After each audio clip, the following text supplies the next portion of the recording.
문변의 시선. 문호세 변호사 나오셨습니다. 어서 오십시오. 안녕하세요. 네, 문변이십니다.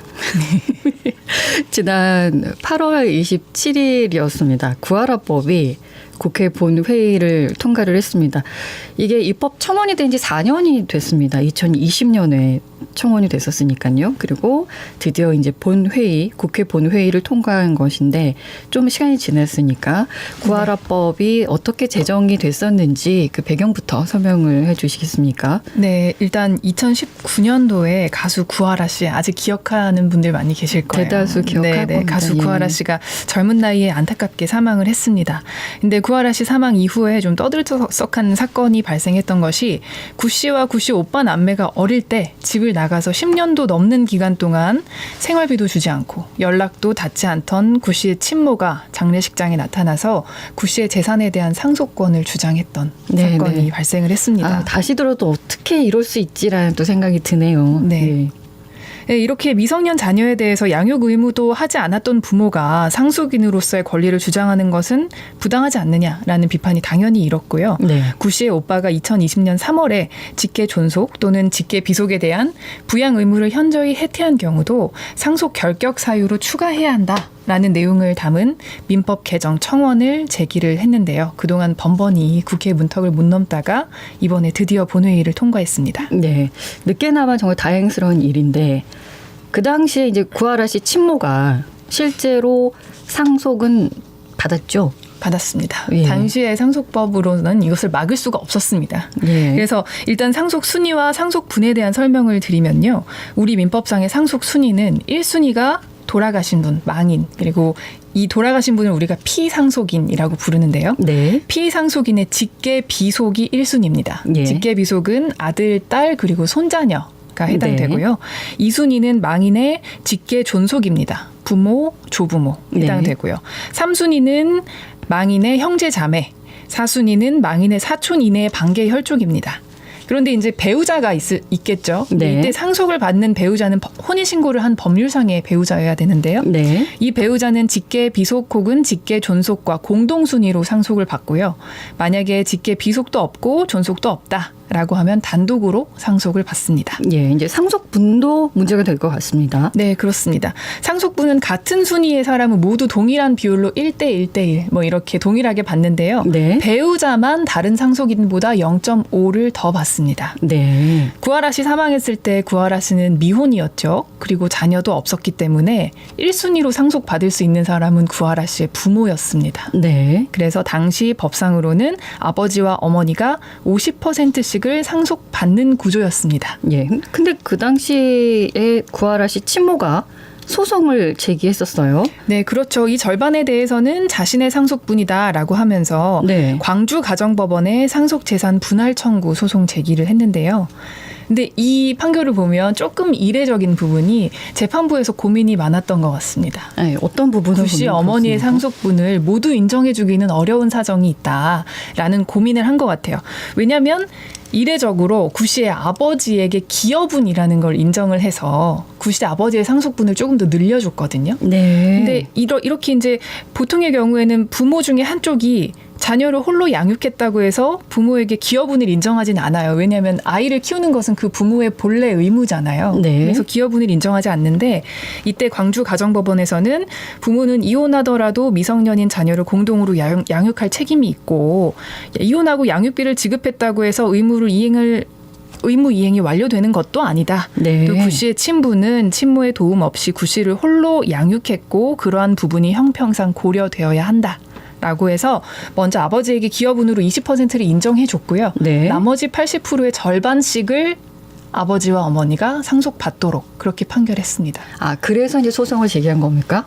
일단 소송을 제기한 이유는 본인에게 상속 재산을 분할해 주지 않거든요. 그 당시에 아버지하고 사이가 좋지 않았을 거 아닙니까? 네. 구 씨의 친모가. 그렇기 네. 때문에 자신의 몫을 받으려면 그 아버지에게 소송을 할 수밖에 없는 상황이었습니다. 아, 처음부터 그 80%로 반반 나눈 게 아니었고 소송을 제기하니까 나눌 수 있었던 겁니까? 네, 소송을 제기해서 자기의 상속분을 확정을 받으려고 네. 제기를 한 거고 네. 이제 50%씩을 예상했겠지만 법원에서 이례적인 판결을 해서 60대 40으로 그렇게 네. 판결을 한 겁니다. 네네, 알겠습니다.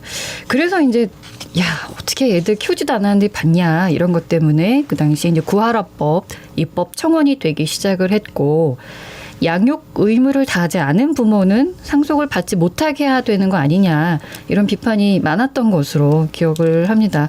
이런 취지로 추진이 됐던 이제 민법 개정안, 한마디로 자기 의무를 다하지 않은 상속인의 자격을 제한하는 내용이라고 생각하면 되겠습니까? 네, 맞습니다. 말씀해 주신 것이 정확합니다. 네. 구하라법이라는 독립된 법률이 새로 만들어진 것이 아니고요.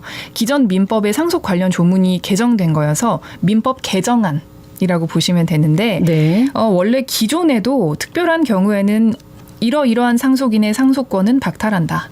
자격을 없는 것으로 한다라는 사유가 정해져 있는데 이게 민법 제1004조입니다. 네. 근데 이번에는 1004조의 2 상속권 상실 선고라는 조항을 신설한 겁니다. 그래서 특별한 경우에는 법원에 특정 상속인의 상속권을 상실해달라라는 선고를 해달라는 청구를 할 수 있도록 그런 근거 조항이 마련된 겁니다.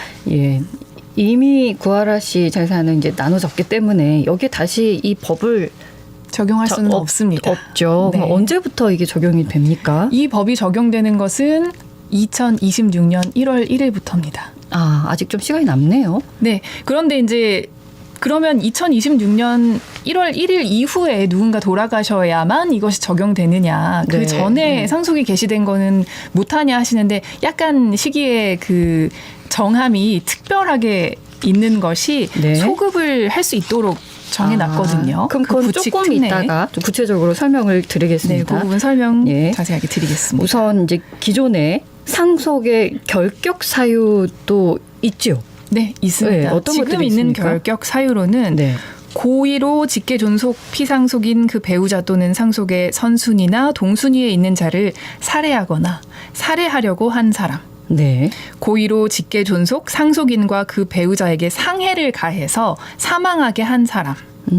그 외에는 뭐 사기 또는 강박으로 유언에 관해서 위법 행위를 해서 이 유언에 관한 것을 좀 방해하는 네. 행위를 한 사람 정도를 결격 사유로 정하고 있습니다. 네. 근데 지금 말씀드린 거 정도에 이르면 당연히 상속 결격이 돼야 되는 게 맞기는 한데 네. 현실적으로는 이런 경우보다는 구하라 씨 같은 경우 네. 부양 의무를 다하지 않고 유기하고 학대한 장본인이 상속을 받겠다고 하는 경우가 더 많죠. 네. 근데 기존 사유만 가지고는 이걸 막기가 어려웠는데 네. 이번 개정으로 이제 그걸 좀 막을 수 있게 된 거죠. 예. 근데 이제 이번에 민법 개정으로 어떤 경우에 상속권 상실 청구를 할 수 있게 되는 건지 이것도 궁금합니다. 네, 일단 이번 개정안에 따라서 이 상실 청구를 할 수 있는 그 대상자, 그러니까 누구의 상속권을 상실하도록 해주세요라고 할 것이냐, 네. 피청구인이 되겠죠.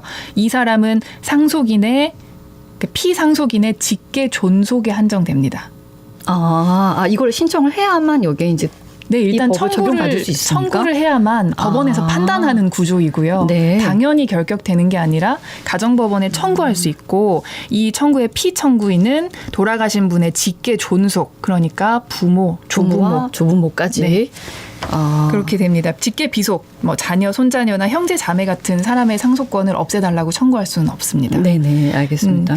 이제 이 직계 존속이 어떤 경우일 때 상실 청구를 하냐를 설명을 드릴 건데요. 먼저 네. 피상속인, 그러니까 돌아가신 분에 대한 부양 의무를 중대하게 위반한 경우입니다. 근데 이때 부양 의무는 미성년자일 때 부양 의무를 다하지 않은 경우에 한정한다. 라고 되어 있어요. 대표적으로 예를 들면 구하라 씨 사유가 아주 대표적입니다. 네. 자녀가 어릴 때 아이를 두고 집을 나가서 양육 의무를 전혀 이행하지 않았던 부모 중에 일방 혹은 부모 쌍방이 이제 나타나서 재산에 대한 권리를 주장하는 것을 못하게 하겠다라는 네. 거고요. 알겠습니다. 두 번째 이제 사유가 두 가지 있습니다. 네. 상실 청구 사유가 두 번째 사유는 피상속인 또는 그의 배우자나 피상속인의 직계 비속에게 중대한 범죄 행위를 하거나 그 밖에 심히 부당한 대우를 한 경우에도 상실 청구를 할 수 있도록 규정하고 있습니다. 네, 알겠습니다. 이제 이런 사유가 있다고 하면 이제 상속 자격이 제한된다는 결정을 누가 어떻게 내리는 걸까요? 이 결정은 가정법원에서 내리게 돼 있습니다. 네. 그래서 이 상실 청구를 하고 싶은 자격이 있는 사람은 가정법원에 상실 청구를 하게 되고 법원에서 이제 여러 가지 사정들을 고려해서 상실하게 할 것인지를 네. 결정하게 됩니다. 알겠습니다. 유언을 남기는 경우는 근데 많지 않을 것 같아요. 일반인 같은 경우는 특히나. 네네. 그리고 갑작스러운 사고로 유언을 남기지 못하는 경우도 있을 텐데 이럴 때는 어떻게 해야 합니까? 네. 그러니까 일단은 이 상실 청구는 피상속인 돌아가신 분이 직접 한다고 하면 유언을 남길 수밖에 없고요. 유언으로 내 부모에게는 상속되지 않게 해달라라고 하면 유언 집행자가 그걸 청구하게 돼 있고 네. 보통의 경우에는 사실은 준비 못하고 네. 불가피하게 아니면 갑작스럽게 사고가 발생하잖아요. 네. 그런 경우에는 공동 상속인이나 후순위 상속인이 이 청구를 할 수 있도록 되어 있습니다. 네. 공동 상속인은 같은 순위에 있는 상속인이고요. 그리고 후순위 상속인은 요 사람이 상속 결격이 됐을 때 그 다음에 상속을 받게 되는 순위에 있는 사람을 말합니다. 네네, 알겠습니다. 법원에서는 어떤 기준으로 판단을 할까요? 이 새로 신설된 조항에 기준이 나와 있는데요. 네. 상속권 상실 청구의 원인이 된 사유의 경위와 정도, 상속인과 피상속인의 관계, 상속 재산의 규모와 형성 과정, 그리고 그 밖의 사정을 종합적으로 고려해야 한다라고 되어 있는데 네. 사실 법 시행이 된 이후에는 한동안 좀 판례 같은 것들이 누적되어야 그래야 판단 기준이 조금 명확해질 것 같습니다. 네. 조금 전에 저희가 이제 말씀드렸었던 2026년 1월 1일부터 시행이 된다고 말씀을 드렸어요. 네. 이제 구체적인 내용을 설명을 해 주시겠습니다. 네, 개정안 부칙에서 특례 조항을 마련했습니다. 원래는 26년 1월 1일부터 적용인데 네. 24년 4월 25일 이후부터 상속이 개시된 경우라면 요 법 적용해서 상속권 상실 청구할 수 있다. 아, 지금 라고 이미 되어 거기에 있습니다. 해당되네요. 이미 지금부터 네. 이제 올해 4월 25일 이후에 돌아가셨다면 네, 이런 네. 상실 청구할 수 있는 사유가 있으면 조금 기다리셨다가 네. 26년 1월 1일부터 6개월 이내에 청구하시면 됩니다. 아, 네네. 알겠습니다. 그리고 근데 왜 그 네. 기준점이 2024년 4월 25일인지 또 그것도 궁금합니다. 네, 24년 4월 25일은요. 네. 사실 헌법재판소에서 유류분에 관한 위헌 그리고 헌법 불합치 결정을 한 날입니다. 네. 구하라법이 수년 동안 통과되지 못하다가 이번에야말로 통과된 것이 사실은 이 유류분에 대한 헌법 불합치 결정의 영향이 매우 크다고 보는데요. 이때 헌법재판소에서는 형제 자매에게 인정되는 유류분 규정은 아예 위헌이라고 결정을 해서 이제 형제 자매에게는 유류분 인정이 안 되고요. 그 외에 직계 비속 배우자 직계 존속의 유류분, 우리가 유류분이라고 하면 상속분 중에 일부분은 무조건 네. 보장해 주는 그 제도인데 아무리 보장해 준다고 하더라도 상실할 만한 사유가 있는 뭐 부양 의무를 다하지 않았다거나 다른 심히 부당한 대우를 했다거나 하는 사람들의 유류분까지도 인정하는 것은 법감정에 맞지 않고 헌법에도 맞지 않는다라는 결정을 하면서 네. 25년 12월 31일까지 법 개정을 통해서 문제를 해결하라고 결정을 했습니다. 네. 그래서 이 결정이 있었던 24년 4월 25일부터 개시된 상속에 대해서는 이 민법 개정안을 적용한다라고 네. 되어 있는 것입니다. 네네, 알겠습니다. 헌법재판소 결정이 굉장히 중요하군요. 네, 그렇습니다. 네. 25일이 포함이 되는 거죠? 부터입니다. 네. 알겠습니다. 오늘도 말씀 고맙습니다. 감사합니다. 문호세 변호사와 함께했습니다. 언제 어디서나 내 손 안의 뉴스. 강주 MBC 뉴스 유튜브 구독으로 함께하세요.